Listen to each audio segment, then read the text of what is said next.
तो दूध बन जाएगा आपका सॉल्वेंट। और ये जो आपने एक्सपेरिमेंट किया ना, जिसके अंदर आपने एक सॉल्यूट को एक सॉल्वेंट में मिक्स कर दिया, जैसे कि वाटर प्लस शुगर, तो वाटर है आपका सॉल्वेंट, शुगर है आपका सल्यूट, और इन दो को जब मिक्स करते हैं ना बेटा, तो जो मीठा पानी बनेगा ना, वो बनेगा आपका सॉल्यूशन या सल्यूशन।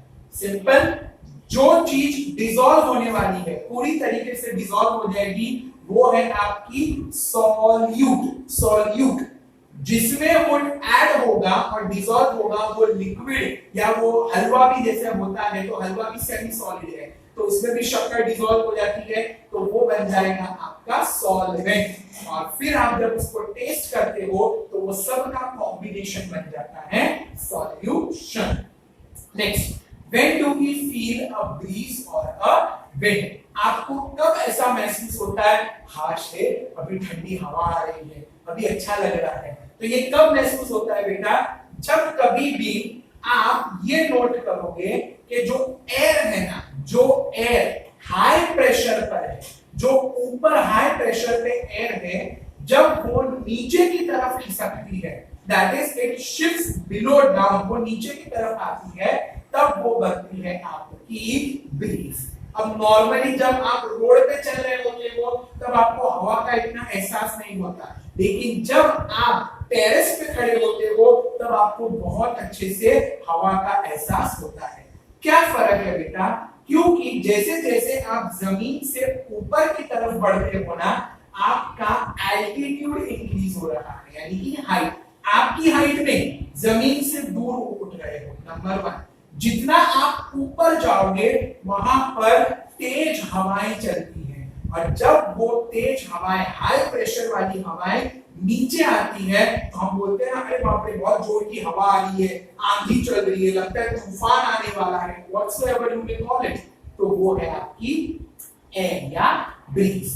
नेक्स्ट, ड्यू क्या होता है? ड्यू सब जानते हैं कि ठंडी के समय में जो टेम्परेचर होता है ना बेटा, वो थोड़ा कम होता है, that is it is cooling.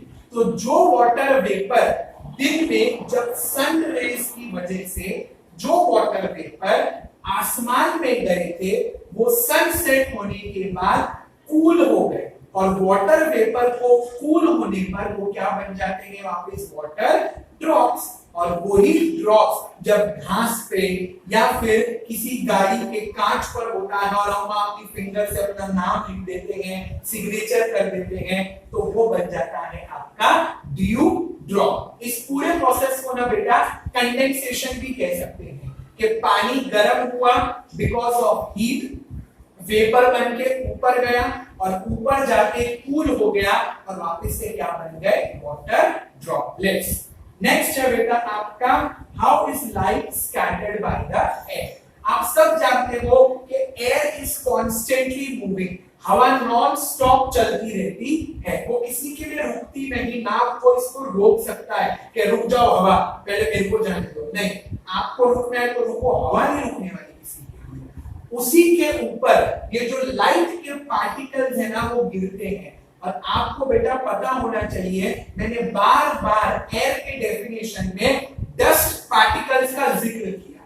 जब भी मैंने एयर बोला, मैंने क्या बोला, nitrogen, oxygen, carbon dioxide, dust particles, water vapour, 6 inert gases, correct.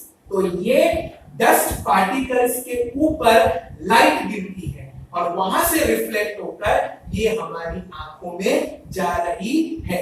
इसीलिए कितनी बार बिना सोए, बिना मतलब रेस्ट किए भी हमारे आंखों के कॉर्नर्स में एक कचरा जैसा आ जाता है। वो क्यों आता है बेटा? बिकॉज पूरा दिन आप जब काम करते हो, तो वो dust particle slowly and gradually यहाँ पर कलेक्ट हो रहा है। तो कहने का बड़ा ही सिंपल सा मीनिंग है कि एयर के अंदर जो डस्ट पार्टिकल्स हैं, उस पर ये लाइट टकराती है, और टकरा कर ये हमारी आंख में जाती है, इसीलिए हम और आप देख सकते हैं।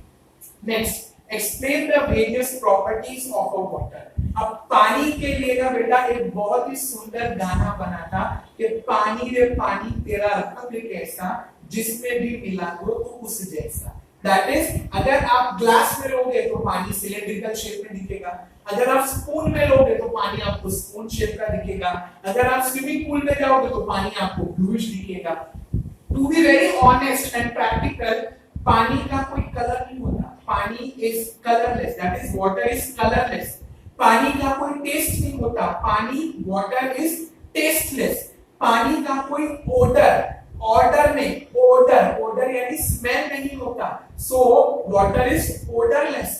पानी रूम टेम्परेचर में लिक्विड स्टेट में होता है, पानी ट्रांसपेरेंट होता है, इसीलिए तो आप ऊपर से झांकते हो और आपको नीचे तक दिखाई देता है, बिकॉज लाइट आराम से पास हो रही है। पानी ना ही एसिड है ना ही बेस है, पानी एकदम न्यूट्रल है, न्यूट्रल। ना उसमें ज्यादा हाइड्रोजन है, क्योंकि जिसमें H हाइड्रोजन ज्यादा होता है वो एसिड होता है, और जिसमें OH ज्यादा होता है वो बेस होता है। पानी में ना हाइड्रोजन ज्यादा है ना हाइड्रो ऑक्साइड ज्यादा है, OH बैलेंस है, तो पानी न्यूट्रल है। और सबसे अच्छी बात बेटा, पानी का कोई भी दूसरा सब्स्टिट्यूट नहीं है। आप सोच के देखो, आपको बहुत जोरों की प्यास लगी है, गला सूख रहा है, और आपके सामने Coca Cola, Thums Up, Mirinda, Pepsi, Mangola, आमरस, गुलाब जामुन की चाशनी, गन्ने का जूस, मौसमी का जूस, दूध, चाय, कॉफी सब रखी है, फिर भी आप क्या करोगे? पानी मिलेगा, पानी। क्यों पानी? ये सब भी तो लिक्विड ही है ना, बिंदास पियो ना, लेकिन नहीं चलेगा। आपको ये कपड़े धोने के काम आएगा? नहीं। क्या कुक करने के काम आएगा? नहीं। क्या ये सब आप पेड़ पौधों को दे सकते हो? नहीं। यानी पानी का कोई सब्स्टिट्यूट ही नहीं है, इसीलिए पानी को लाइफ कहा गया है, कि जल ही जीवन है, वाटर इज लाइफ। तो याद रखना बेटा कि आप इसको हमेशा प्रिजर्व करो, हार्वेस्ट करो, उस एक एक बूंद जो बर्बाद हो रही है ना, उसको बचाना पर्सनल लेवल पर एक बहुत बड़ी सेवा है, उसे आप जरूर करें। नेक्स्ट, फिर है बेटा, planet earth is suitable for the living world. इस पूरे सोलर सिस्टम को अगर आप देखो तो हमने प्लूटो को तो बहुत पहले ही हमने अपनी फैमिली से बाहर निकाल दिया, उसे हमने ड्वार्फ प्लैनेट कहा है, यानी वो एक ऐसा प्लैनेट है जो नकली का प्लैनेट है, जैसे फैंसी ड्रेस में कैसे हम कुछ भी बन के जाते हैं वैसा। तो अब इस अर्थ को क्यों कहा जाता है कि पूरे ब्रह्मांड में, in the entire universe, earth is the only planet which supports life, because sun से अर्थ की दूरी एकदम परफेक्ट है, ना हमें ज्यादा गर्मी मिलती है ना हमें कम ठंडी मिलती है, दैट इज एकदम बैलेंस्ड है। नंबर 2, अर्थ के ऊपर जो एटमॉस्फेयर का कवर है वो ना ज्यादा गर्म है ना ज्यादा ठंडा है। तीसरा, अर्थ की रोटेशन और रिवॉल्यूशन की वजह से यहाँ पर सीजन्स का साइकिल होता है, विंटर, स्प्रिंग, समर, या आप जो ऋतु चक्र बोलना चाहते हो, जो भी आप कहते हो वो।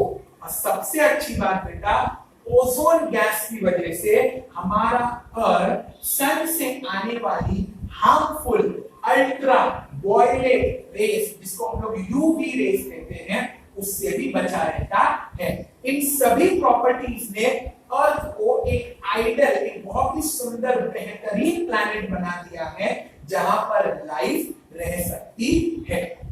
नेक्स्ट, अगर आप देखो what is atmosphere pressure. Atmosphere pressure का एकदम सिंपल सा मैं आपको एक्सप्लेन करूंगा। देखो, जब आप हाथ को किसी के नाक के आगे रखते हो तो हम लोग चेक करते हैं कि उसकी सांस चल रही है कि नहीं, करेक्ट? ये एकदम प्रैक्टिकल है ना, डॉक्टर भी आते हैं, पहले वो नर्व्स चेक करते हैं, फिर वो नाक के आगे हाथ रखते हैं, क्यों? वो परफ्यूम दिखाना चाहते हैं कि देख मैंने ये सेंट या परफ्यूम लगाया, सुन नहीं ना। वो क्या चेक कर रहे हैं?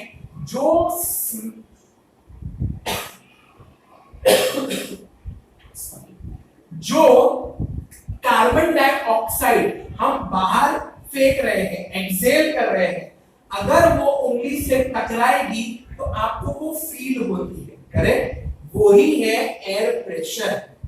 एयर हर एक ऑब्जेक्ट के ऊपर प्रेशर बनाता है, इसीलिए तो आप कुछ भी ऊपर डालो वो ग्रेविटी की वजह से भी नीचे आता है और हवा की वजह से भी नीचे आता है। जो लोग पतंग चलाते हैं ना उनको पता होगा कि स्टार्टिंग में काइट को फ्लाई करना बहुत डिफिकल्ट होता है, लेकिन एक बार जब वो एक हाइट पे आ जाता है तब वो एक जगह स्थिर रहता है। बिकॉज स्टार्ट में आप काइट को ले जाना चाहते हो ऊपर, हवा उसको धकेलती है एक तरफ और ग्रेविटी उसको खींचती है नीचे।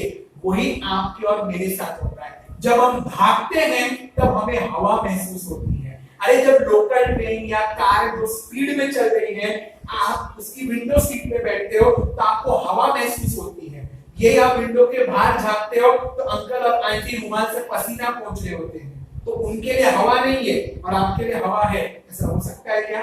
नहीं ना बेटा, बिकॉज वो हवा जो स्पीड में आ रही है, बिकॉज हमारी गाड़ी की स्पीड है, ट्रेन की, बस की, कार की, भागने की स्पीड है, तो हवा हमारी बॉडी से बहुत जोरों से टकरा रही है और वो जो टक्कर होती है ना उसी को एयर का प्रेशर यानी कि धक्का या एक तरीके का दबाव कहते हैं। नेक्स्ट है बेटा आइस फ्लोट्स ऑन वाटर। ऐसा क्यों होता है कि बर्फ हमेशा पानी के ऊपर फ्लोट करती है? तो आपको बेटा मैंने अभी समझाया आइस जो है वो कैसे बनती है, पानी को फ्रीज करने पर। इसका मतलब क्या होता है, जब पानी को आप फ्रीज करते हो, कूल करते हो, तो उसका वॉल्यूम इंक्रीज हो जाता है, मतलब उसको ज्यादा जगह चाहिए अपने आप को जचाने के लिए, जमाने के लिए। लेकिन जब आइस पूरी तरीके से जम जाती है ना बेटा, तो वो पानी से भी एकदम हल्की हो जाती है, एकदम दुबली पतली जैसी। और इसका एक एग्जांपल है हमारा सैटर्न प्लैनेट। अगर आप सैटर्न प्लैनेट को पानी में डुबोगे ना तो वो एक फुटबॉल के जैसा ऊपर तैरता रहेगा। उसका कारण क्या है पता है आपको? सैटर्न होगा दिखने में बड़ा, होगा खूब जाड़िया, एकदम बड़ी, एकदम बड़ा सा प्लैनेट, पर वो उसकी डेंसिटी इतनी कम है कि वो पानी में कभी डूब भी नहीं